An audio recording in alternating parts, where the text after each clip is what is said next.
alarming new government data we've seen today has shown the impact of COVID-19 on our school students. Now, any of us who lived through COVID, no matter where we were, know that there was a big impact on school kids, particularly those doing around Australia Year 12, Year 11. It really was very tough for them. Now, we're told now that 2 million school children have skipped more than 10% of lessons in 2022. Attendance levels now below 50% for the first time. Joining me now is child and adolescent psychologist Clare Rowe. Clare, how are parents coping with this? How are they dealing with it? What are they going to do? Yeah, hi, Steve. Well, they're not coping very well. So these are pretty sobering statistics. It was, yes, under 50% now of children aren't attending at the required 90% attendance level. So that's the lowest it's ever been. It's not surprising for someone like me working at the front line with these kids. This is something that my staff are dealing with every day, to the point where we have clinics popping up over this country now who only specialise in school refusal. I mean, that's the demand on it.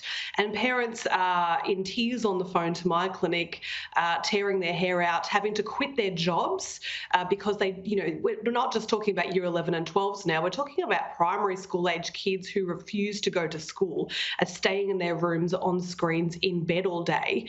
And parents are quitting their jobs and their marriages are falling apart because they don't know what to do with these kids. So in short, parents aren't coping very well with it. It is a result of lockdown, specifically in most recent times, but like many things, Steve, the increase in child poor mental health. The Titanic was sailing towards the iceberg before COVID, and COVID has been the thing that's really supercharged all this, and locking kids down has created this eventually. But a lot of these problems were, they were there brewing before COVID, and it wasn't being spoken about enough. And so here we are in what I think is pretty a disastrous state.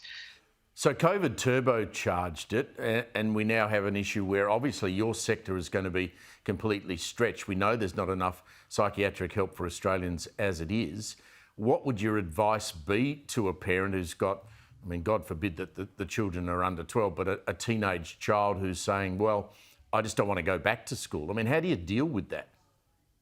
Yeah, it's really difficult, and I don't even have the answer, Steve, because a lot of my colleagues don't. But I will say that I think it's, enormous kind of amount of parental responsibility at the moment to get these kids into school, and then it's the teacher's responsibility, obviously, to engage them and keep them at the school. And I think that's actually, when we look at some of the issues going on here, it's multi-layered. I think, I would question sometimes the teaching quality, and that's not to criticise our teachers, but I think our teachers are completely burnt out because of an overloaded curriculum that's full of nonsense that they don't need to be teaching and squeezing in to 9 to 3. So they're leaving the profession in droves, and I'm not sure we have the most enthusiastic, energetic teachers at the moment. I also think one of the major issues as well that's not spoken about enough is huge changes in our children and adults in attention span. I actually see really smart academic kids who can't pay attention for a 9 to 3 school day, because that's been the effect of social media, switching between a million different screens at once, multitasking on the brain. It's very, very hard for children and adults. Adults would sympathise with this, to maintain singular focus for a whole day. So that's very difficult.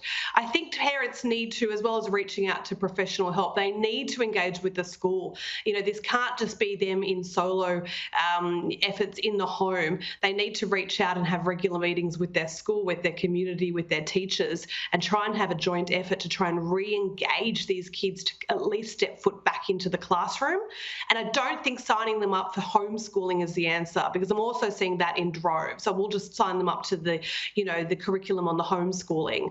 And that's not the answer, because of course we know that kids in school offer so much more in terms of their development and socialisation than sitting at home homeschooling. Yeah, clearly we've got to make school a whole lot more fun again. Thank you very much, Clare. Really nice to catch up with you. Thanks a lot.